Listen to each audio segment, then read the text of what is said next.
pocket. Okay, now we're being recorded. So my name is Carol Weinshell, and I'm the Vice President of Program and Membership at Congregation Rodeph Sholom in Bridgeport, Connecticut. And as you know, I announce who I am all the time so that if the recording works, we'll know what this is all about. This is, I believe, the fourth year we're doing Hanukah around the world, and this happens to be the fourth night. I need to tell you that we started the very first night, we started with Antarctica, and Rabbi Eisenberg came, for those of you who were not here then, in a winter jacket with a hood and lined and fur. And he still is saying to me, Carol Weinshell, you better not be taking us any place cold again. And so that has been the standing joke that we've had. And then I started working on this year. And the people on this call who you don't know, where you see Amy Weinberger, and she's with a man. Amy and Steve Weinberger are my first cousins. Now I'm going to tell you just a little teeny tiny bit about them, and then they are going to fill in the blanks. My mother had a brother, Jack, who moved to St. Thomas Virgin Islands. Way before anybody really knew about St. Thomas Virgin Islands, except he was there during World War II. He was in the Navy. They stopped. He loved it. He ultimately took his family in 1961, their oldest child, a year old, and they moved to St. Thomas Virgin Islands. Uncle Jack died of a massive heart attack in St. Thomas. My Seth was about a year old, and Steve ultimately married Amy. And they are living in Sarasota, Florida until about 10 minutes ago. So they moved to Costa Rica. Hence, I could invite them to speak about Costa Rica.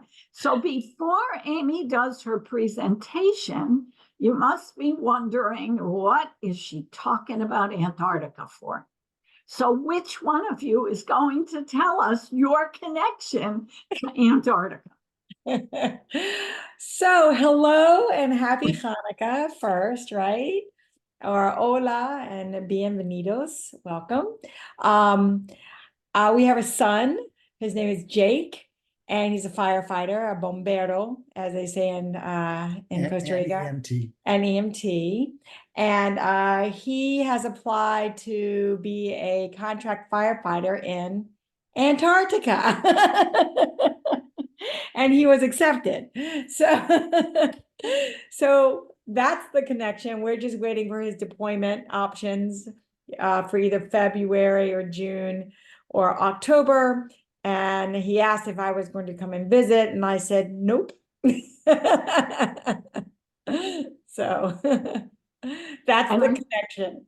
And I know Steve isn't going because it's cold and it's hard to get him to even come to Connecticut, right, Steve?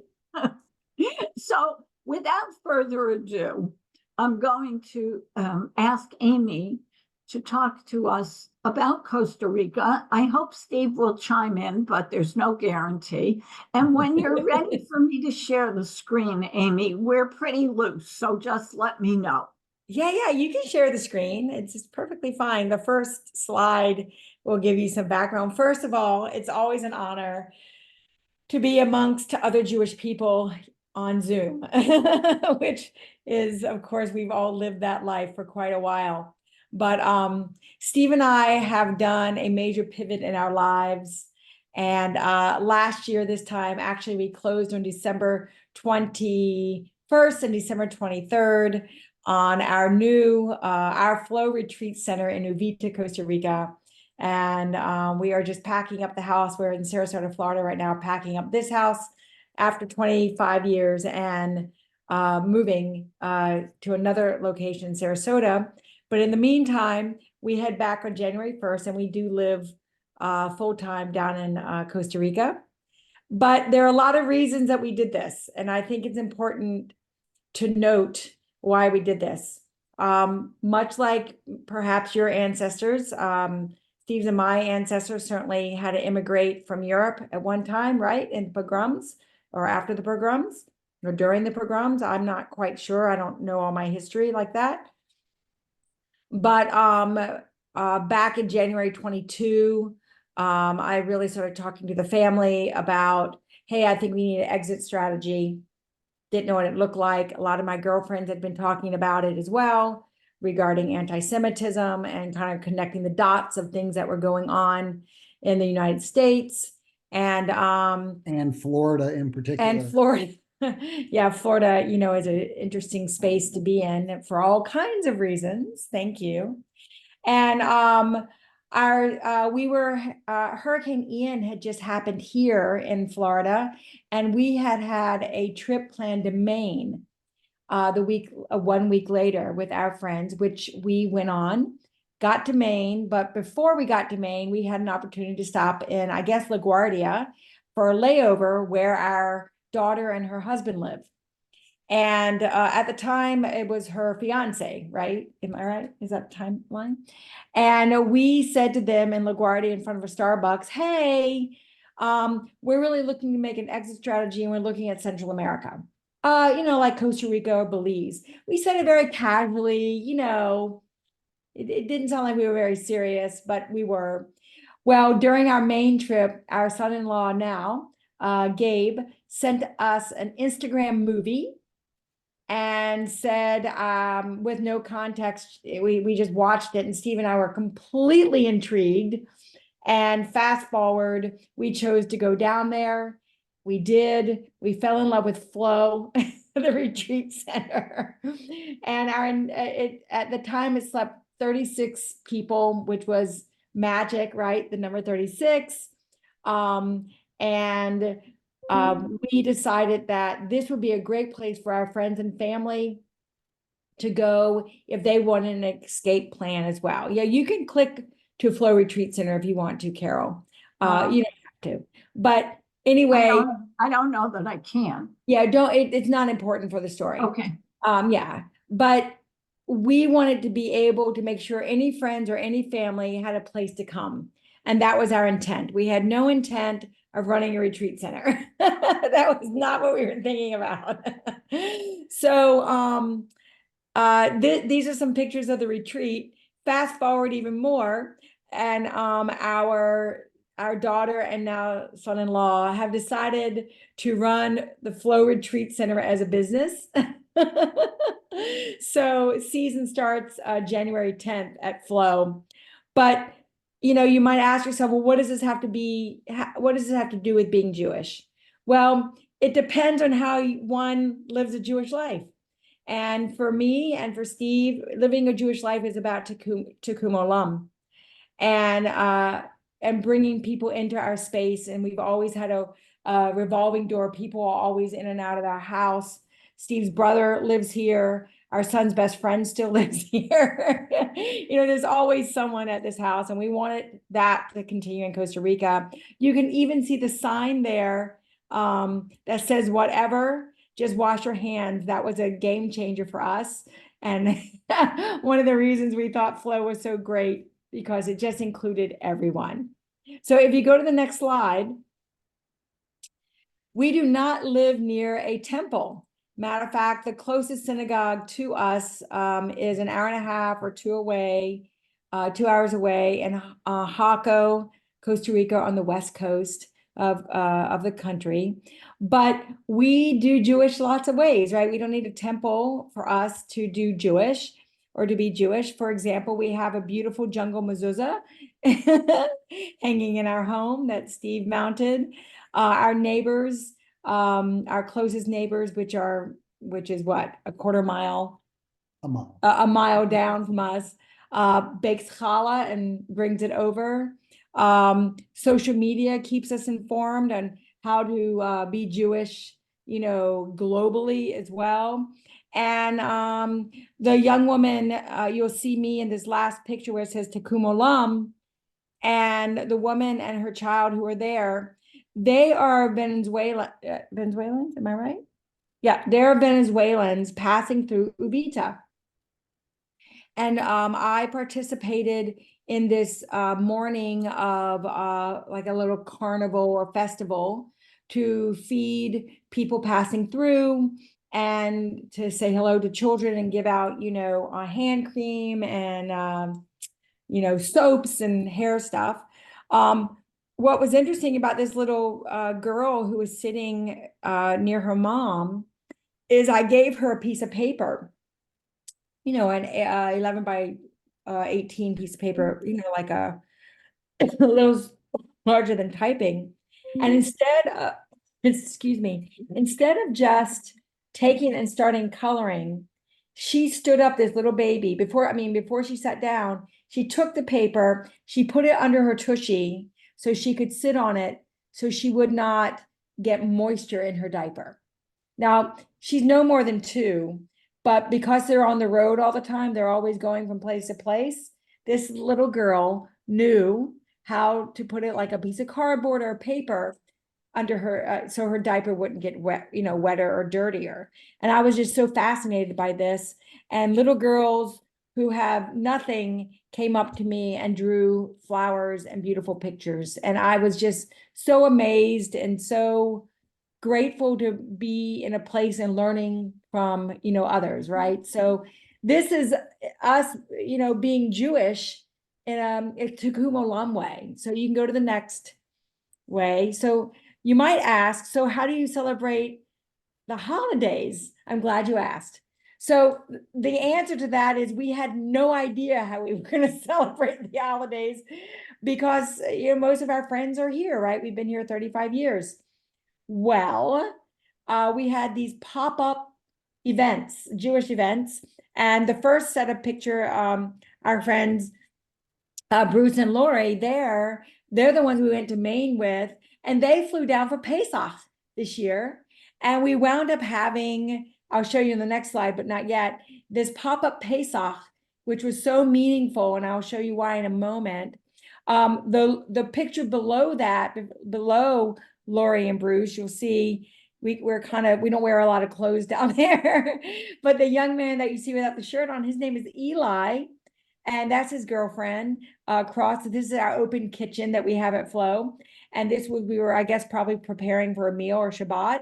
And Eli is one of my longtime girlfriend's son who was passing through and stayed with us, right? So we're still taking in children, my girlfriend's kids. I mean, everyone's grown, but it's just so lovely. They call us and, there we are. And then this third picture, this is actually a Shabbat dinner.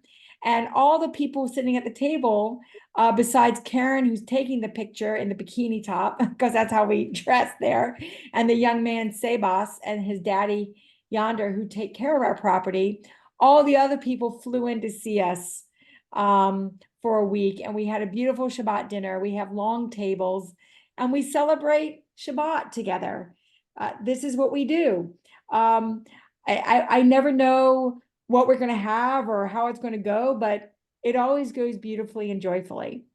This next picture is, I believe, a pop-up Shabbat. Passover. Thank you. And these two lovely people, I met this woman at yoga, and I did not know she was Jewish. And my neighbor, Bonnie, who you'll see on the next slide, introduced me. It's after yoga, and Bonnie comes up to me and she says, Amy, it's Pesach. Would you like to have a Seder? Can we have it at your house? And I said, sure. It's like 3 days before Passover. I'm like, of course we can. And so these two beautiful people came to our table, and the woman, Irina, is Ukrainian, and the man, her husband, is Russian. And, last April, the Ukrainian war was, still in the news, louder than it is right now, of course. And we had two very special people. You see our Seder plate. It's just a children's Seder plate that I brought with me. But this text is what she received from her friend, if I have this right, for Pesach. I hope you don't mind, but I'm going to read it because it was so powerful for us as we're sitting in Costa Rica with people we've just really met, right? So today, this is coming from her friend in Ukraine. Today is the first evening of Pesach or Passover, and although we are not religious people, for us it is a holiday of salvation and survival. We all had to leave our home, friends and loved ones, our language, our culture, persecution and war, prisons and labor camps. And for some time I had to wander, albeit not in the desert, though such a feeling was often prevalent due to the misunderstandings and lack of friends and relatives. This year, you too have joined the countless numbers of those who came out of Egypt. It's unbearably painful, but you've survived, you found family and friends, and you're creating a new life, a new home. May you be bright and joyful in this new place, and as Jews have been saying for hundreds of years, next year in Jerusalem, hugs. And she reads this to us at Seder. I didn't even know her, 3 days before.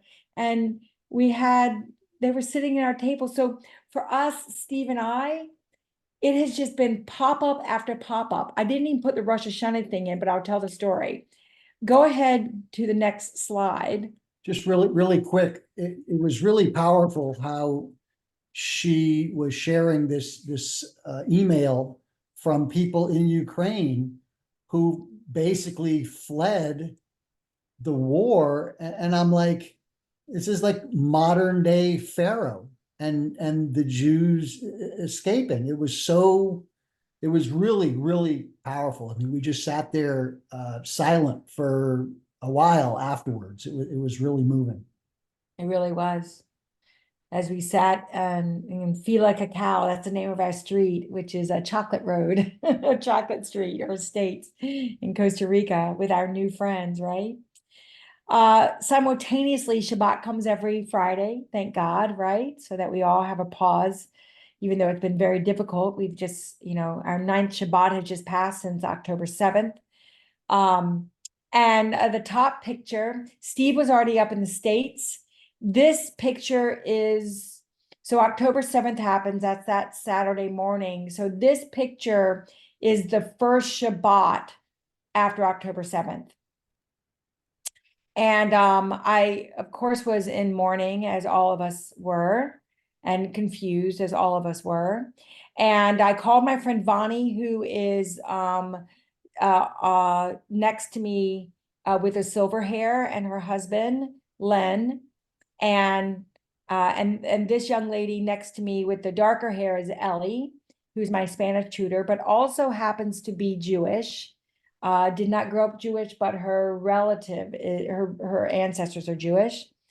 And Vani called me and said, "How are you doing?" I said, "I'm not doing well, Vani. It's very, very difficult. I don't know how to make challah very well." She goes, "Well, I'm a baker. I'm going to make you a challah." I'm like, "Oh, Vani." So she makes a challah, and everyone brings a dish that night. And not only did they bring a dish, but they, Len and Vani and Ellie are all singers. I mean, like vocalists, like, you would go and listen to them in a show. They brought their guitars and their beautiful voices, and they serenaded me for Shabbat after we ate.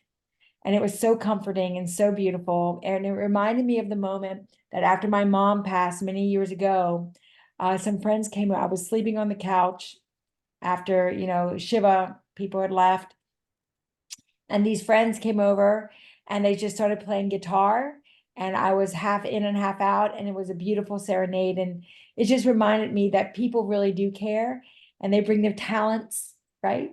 And it was just a lovely Shabbat. The picture you see on the bottom are Karen again, and Yonder and Sebas and myself. Steve was already up here. This is a different Shabbat. You'll see the candles in the middle of the table. And Sebas was so excited that he just picked up the lighter and started lighting everything. And I didn't stop him. And he did it before we said the prayers, but it didn't matter, right? He was just engaged. And then I sang all the blessings for them in a different language, in Hebrew. Everyone here they're all Spanish speakers. And we had this lovely evening with more challah. And so we were all being, Jewish, right? We were all pausing. And then after, I have bongo drums and a guitar at the house, gave them to Yonder and to Sebas, his son, and they serenaded me again, which is impromptu music. It was just so beautiful. So this is how we are doing Jewish, right? It's just popping up.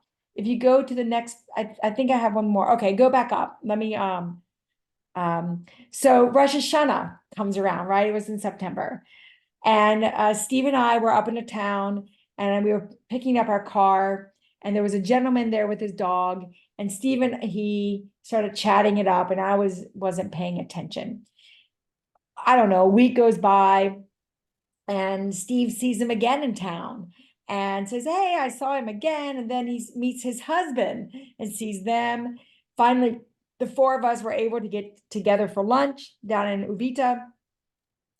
And Ed, right? Yeah. And Ed, he's a retired judge from Colorado, Jewish. And he says in the middle of our tacos, would you like to have Rosh Hashanah with us? I'm going to have brisket. And he goes down the list. And Steve and I are like, you're Jewish? Really? You're having Rosh Hashanah? He said, yes. And so we, of course, said yes. And there we were, somewhere in the middle of Costa Rica. I couldn't tell you where we really were. It was dark and very mountainous. And we had a lovely Rosh Hashanah with simmus and brisket and potatoes and all the things that anyone else would have on their table anywhere around the world. Soup, challah, wine. And we had this beautiful Rosh Hashanah. And there we were. And I think Rosh Hashanah, not only was it the first night of Rosh Hashanah, it was also Shabbat. And it was also Costa Rican Independence Day. And there we were all together in this huge celebration, right? So this is how we do Shabbat. I mean, and do Jewish. Now, the last slide I have, and then you can ask questions if you have any or engage. So our daughter and our son-in-law, like I said, they run retreats. But I'm also starting a retreat program called the Girlfriend Jungle Retreat. And the first one is for Jewish women. And so if you have daughters or daughter-in-laws or nieces, etc., children who are interested in kind of getting back to nature with a Jewish lens, this is when our first retreat is. So we're so excited to do that. So I'm staying close to my roots of Judaism. I was raised conservative Orthodox, but we, as time goes on, you just, the beauty of being Jewish is you can pick and choose and mesh and, just try to do good things. And so we're being Jewish in Costa Rica, like very present in being Jewish, but the beauty of it, no one cares that we're Jewish. So I can wear my Jewish star and not feel like I feel in the United States, which is very interesting. So that's Costa Rica for you, for us. Thank you.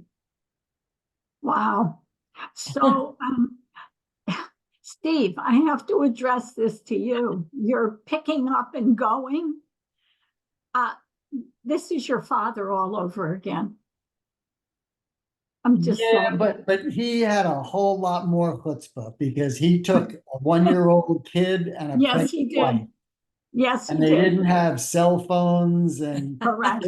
four-wheel drive diesel trucks and I thought he might as well have been going to Antarctica. But Amy, I see, and Steve, that Rabbi Eisenberg is on, and I don't know if he heard the Antarctica connection. So I'm going to ask everybody to just give you a half a minute to tell that story again so he hears it and knows that I was serious about the connection. Yeah, go ahead, Steve, you do it. Hi, Rabbi. Yeah, and good evening, everybody. So our son, who is a firefighter, EMT at the Sarasota airport, just randomly let us know one day that he put in an application for a contract job, 6 months or 8 months at Antarctica. And he ended up getting it. And it's very interesting because some of the requirements are very unique. You can't have your appendix or your wisdom teeth, which are rather unique requirements, but I guess down there emergencies are.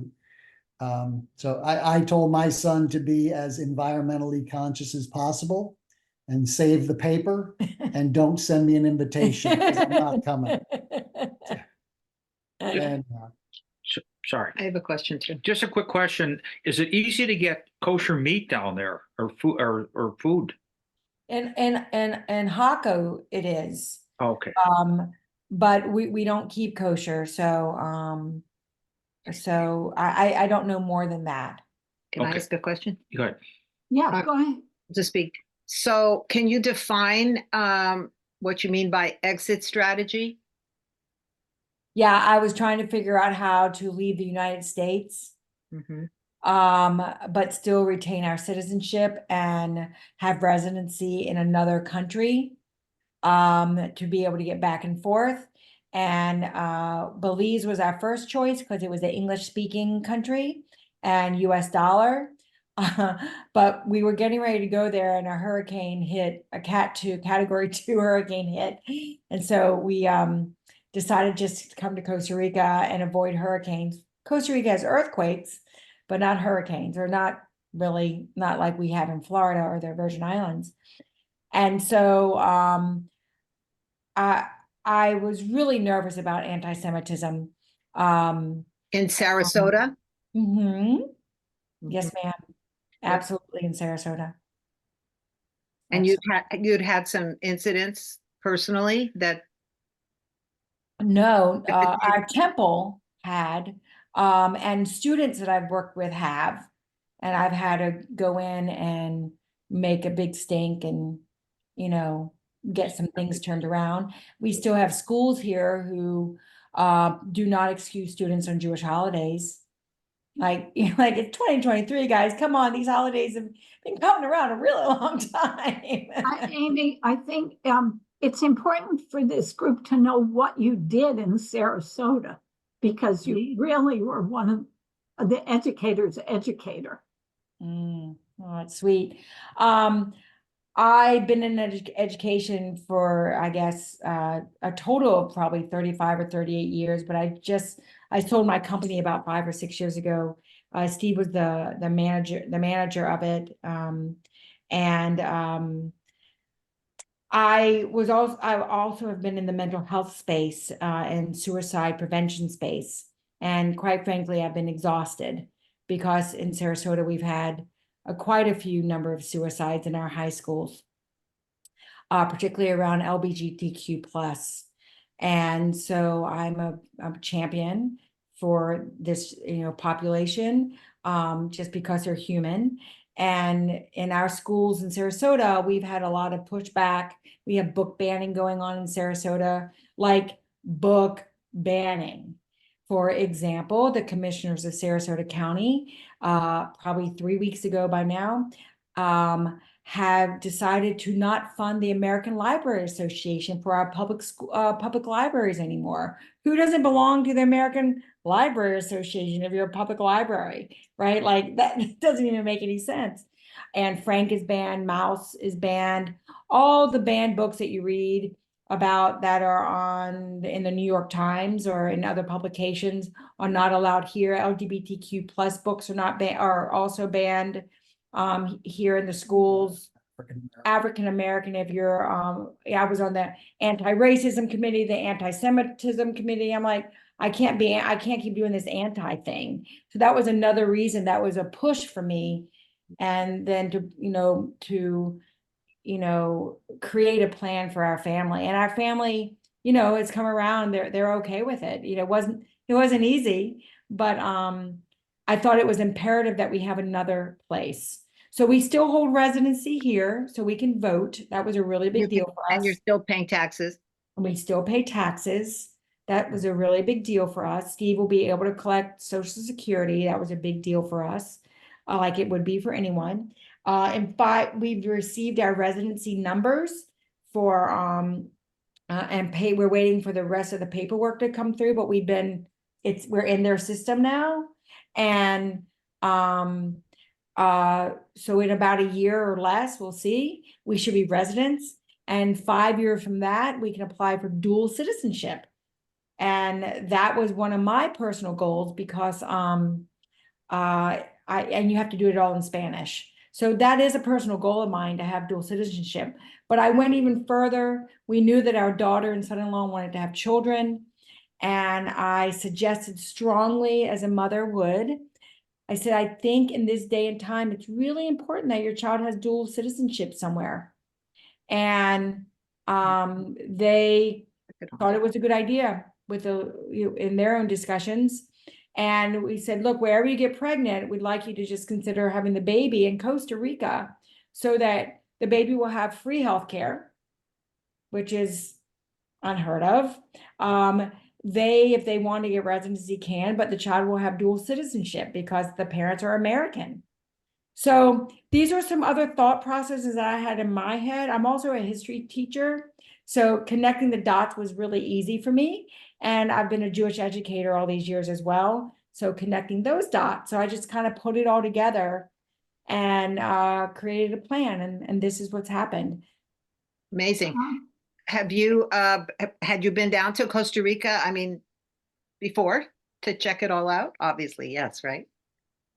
Well, not Steve, but I've taken a couple kids down, including our son, when they were teenagers, because they needed a little, let's say, reboot. I was also a crisis management educator, where I would take kids who were struggling with addictions. To like an outward bound kind of program. Gotcha.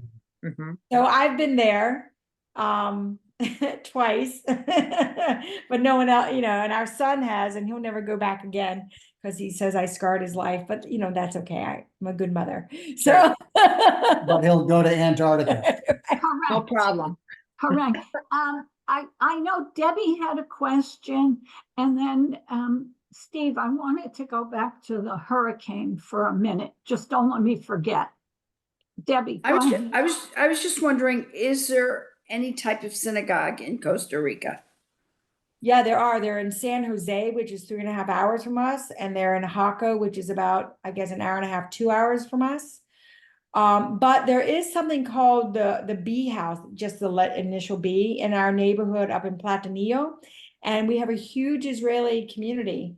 And I've been invited to the B house for Shabbat, the Shabbat dinner table, which starts again in January. Whoever's running it, they come back. I am currently seeing and working with an Israeli boy who's 13, and he was, just turned bar mitzvah, and his mom is a healer and is an acupuncturist, and I go to her for yoga. So through that, I've been invited to other sorts of things to meet other beautiful young Israelis who have also exited from Israel, which is a very interesting conversation. And Thank you. obviously it's not ideal, but our synagogue in Sarasota still does online services. So that, We can still call in. Sure. I thought Well, we you were. can always come to us. Yeah, we can click into yours. You could. We have hurricanes here, and luckily we haven't had what you've had. And when it gets bad here, and may this not happen again, but when we've lost power for a day or 2 or 3, I say, well, you need to talk to my cousin, Steve.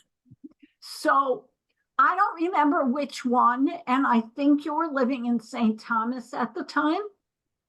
How long were you without power in St. Thomas? So we got married in July of '89 and Hugo hit September 17th of '89. And I think we went 89 days without electricity. Now, the first container ship of emergency supplies that left West Palm Beach actually turned because the hurricane hit Charleston, South Carolina. And they, instead of heading to the Virgin Islands, they just headed to Charleston. So it just delayed people getting any kind of supplies. And, eventually you got a generator. And when there's 10,000 generators on a 13-mile island, they had to have generator curfew. So 10 o'clock at night, the generators are shut off. And, you make do, everyone gets lucky and you get it's called a Mombasa net, which is your mosquito net over your bed, because the mosquitoes just got ridiculous. And interestingly, Costa Rica, I'm a geography nut, and Costa Rica is not quite as wide as the state of Florida is, but there's hurricanes just glance the coast, and really they don't cross because there's a 12,000-foot mountain range in the middle of Costa Rica. And a lot of people who know Florida enough and drive across the state back and forth, they have a hard time picturing this mountain range. The closest town to our house is San Isidro, and that's where there's a hospital and the Toyota dealership, and there's a Walmart even. But first time I Googled it, it's 11 miles away. I was like, oh, that's nothing. And then I looked at it and it said 59 minutes. And I didn't know whether I had clicked on like walking or bicycling, and no, that's driving. It's 59 minutes. Over the mountain. Right. Straight Right. up. So, I thought that Steve and Amy had like the best attitude and outlook, and they've been through quite a bit, to say the least. So I'm going to ask one question, and then I'm going to ask a second, depending on your response. Does anybody else have any question? Lana? Sorry, I was making little notes. I've been to Costa Rica briefly. So I obviously want to take my head off for having so much chutzpah, because it's a great idea by having second citizenship and so-called exit strategy. And being Jewish, we always think ahead and being proactive. But I do give you a lot of credit. Our visit, me and my husband's visit, was somewhat different experience. You look like your retreat is located in a very contemporary, the house is what seems to be modern, and kitchen and everything else, and you have, yes, so you probably have no need for protection. So, and the reason I'm saying is because when we visited, Costa Rica from the 60s had a lot of Americans of hippie kind of, I don't know, I don't want to label, I'm not Yeah. that were Freeloaders. exiting, and there's a lot of also retirees because the exchange rate, people go there to do plastic surgery because it's so cheap, and they stay there for months in retreats. But long story short, the safety was one of the things that we noticed there. In fact, that the location we visited had, they hired native and they were walking around with machetes, and they were looking to exit, but they didn't live in what seemed to be like your type of locale, and The other thing I had, I knew from the past that there was a neo-Nazi neo-Nazis present in Costa Rica.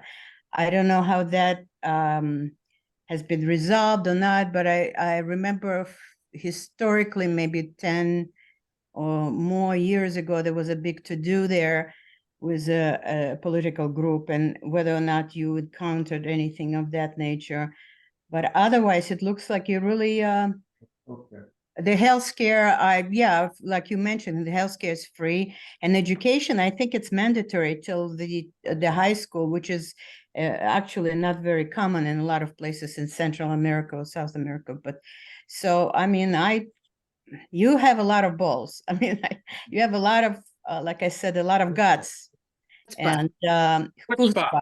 I said that Chutzpah. before, yeah. And Well, I will address the safety, okay? So, because it's real, and there is crime there, all right? And the neighborhoods don't look like the neighborhoods we all live in America, in the United States, different. Uvita, is what, a population, of what, 6,000, 7,000 people. We do know some of the local police, and there is petty theft. Don't go to the beaches and bring things. Keep your fanny pack on. Always go with someone, lock your doors. Like we would do here in Sarasota. That wasn't anything different. Up in San Jose, Yeah, there's more there- crime. There, it's like any big city, there's issues. What's nice about Uvita is the Pacific Coast Highway got finished, I want to say in like 2008. So it's sort of just getting discovered. There's no big resorts, there's no Marriotts, everything is just little boutique, hotels. We've been very blessed because some of the people we've met, our house is in a mixed neighborhood, so it's both Ticos and Gringos. And ironically, in Costa Rica, Gringo is not Necessarily a bad. it's a term of endearment. It's not. Depending. Yeah. But in terms of safety, I have yet to feel unsafe anywhere. With that said, there was just a thing that happened in Dominical, and there was a tourist who it did not fare well. So it was a robbery gone wrong on the beach. So the people who take care of the flow, Yonder and Karen, Yonder is legally carries, and we have security cameras, and our gates are locked. Where we live up in Platanillo, we have security, and we have codes, and we have big fences around us. So security World. yeah, security is very real there, and all the Ticos and Ticas that we've met there who are in our orbit, one, we've been very welcomed, very joyfully welcomed. And two, they kind of watch out for us. They tell us where to go and where not to go, or they'll go with us. Yonder will go with me and help me do things. So I'm not really alone unless I'm driving down from the house to Uvita on my own. I'm with Steve, or Yonder takes me somewhere. And the gas stations, they still have full, what's it called? Full service gas stations, right? So the gas station attendants are always very kind to me. Some just offer me water. And I have my phone on to, where my daughter can always find me because she has an iPhone as well. And so can Yonder. So I do have my tracker on, so, and I carry a whistle, and I have a machete in the back of the truck. Yeah. So. you remember With that said, the Virgin Islands, It's worse. okay, is probably number one in crime in per capita in the United States. And that goes back a long time. Yeah, To your absolutely. dad, when he told us not to come. Absolutely. Lana, what were So- you gonna ask us? I'm sorry. No, I said that we were, on the other hand, we were amazed with the nature, the fruit, you could just pick the pineapples. That's the first place I found out that the pineapples grow from the ground up, just as a bush, so I started growing pineapples at home, not to eat, but just to decorate. So it's a very unique place with the birds and just amazing. It's a healing place. If I may ask, what's the poverty rate down there? Is it? It's nothing like it is here, because there's food everywhere. So you can always get food, and everyone takes their family in. They say in terms of Central America and South America that Costa Rica has the largest middle class. And it's even I've been trying to understand or figure out why everybody down there is so friendly. And I'm not a physician, I'm not in the medical field, but my theory is we know in the United States, our diet, and no one argues this, is physically killing us. There's the medical establishment will tell you, too much salt, too much this, too much that. But what they're not saying is what it's doing to our mental health. And if it has this effect on us physically, it has to also have some kind of effect. I mean, if you look at our country right now, it's not just the right, it's the right, the left, everyone's like stressed out, but in Costa Rica, even the lowest economic status eats fresh, clean food. And people go, oh, they're just friendly to you because they know, you might have money. And yeah, we're both pretty good at reading people. And I gotta tell you, everybody is, and maybe if you're kind, they're kind to you, and I get that, but everyone is just, it's so Welcoming. welcoming. And it's interesting. I said to someone, down in Costa Rica, the horn on your car is used specifically to say hello. A little beep, beep, and it is not used for that up here. I mean, the second day I was back, I was like, whoa. And yeah, I was like, We don't have a street light or any stop signs in Evita. yeah, it's just Hilarious. So I'm looking at everybody's faces, and I'm looking at the time. And Steve and Amy, you were just fabulous. I'm going to ask our group, specifically to Debbie, do you want to end with an upbeat song from Lanny before we close this program? Will he sing, Debbie? He will if you want. His Spanish isn't good, but Let's, he knows one Spanish song, and just so you know. All right, so the Spanish song that Nima, our Israeli rabbi, one of our rabbis who's Israeli, taught to him. So I'm just not going to guarantee the words are going to be so good. So we'll do this quick, and then I guess, Carol, you'll close? yes. Okay, wait a minute. So this will be for you, Steve and Amy. So he just practiced this a few times. I've been talking to him last week. Ready? Yep. Hanukah está aquí, ocho candelas para mí. Hanukah está aquí, ocho candelas para mí. Oh, una candelica, dos candelicas, tres candelicas, cuatro candelicas, cinco candelicas, seis candelicas, siete candelicas, ocho candelas para mí. Muchas fiestas por fazer, con alegrías y placer. Muchas fiestas por fazer, con alegrías y placer. Oh, una candelica.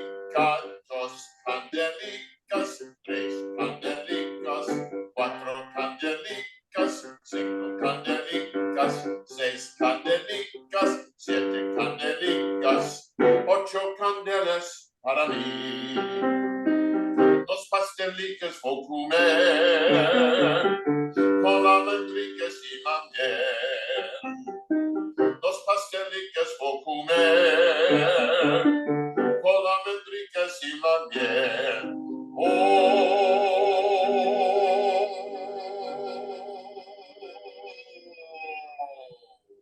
Una candelica, 2 candelicas, 3 candelicas, 4 candelicas, 5 candelicas, 6 candelicas, 7 candelicas, 8 candelas para mí. Bravo, bravo. Thank you, Lanny. The more you do, Gracias. the more I'm just going to owe you, since I owed you from last night too. So, Gracias. thank you so much, Steve and Amy, for taking us to Costa Rica. This Pura was vida. Con our, gusto. our 4th night, and we thank you so much. So happy Hanukkah, everybody. Happy Tomorrow- Hanukkah, pura vida. Thank you. Thank you. Tomorrow night, we are going to, let me think. Tomorrow night must be Morocco with Laura Friedman. Tuesday night, Jackie is taking us to India. Wednesday night, we have our Hanukkah party with Coda in person. Corner Park only. and Capitol. Yeah, in Bridgeport, Connecticut. And the last night, I'm taking you to Maui, where the fires were in Lahaina. So that will round out Hanukkah 2023. So I wish you all a very happy Hanukkah. Thank you for coming. Thank you for staying. Muchas besos. That's Muchos besos. Gracias. Chag Thank Sameach, you, Chag Steve. Sameach. Chag sameach. Okay. Carol. Shalom. Be safe. Shalom. So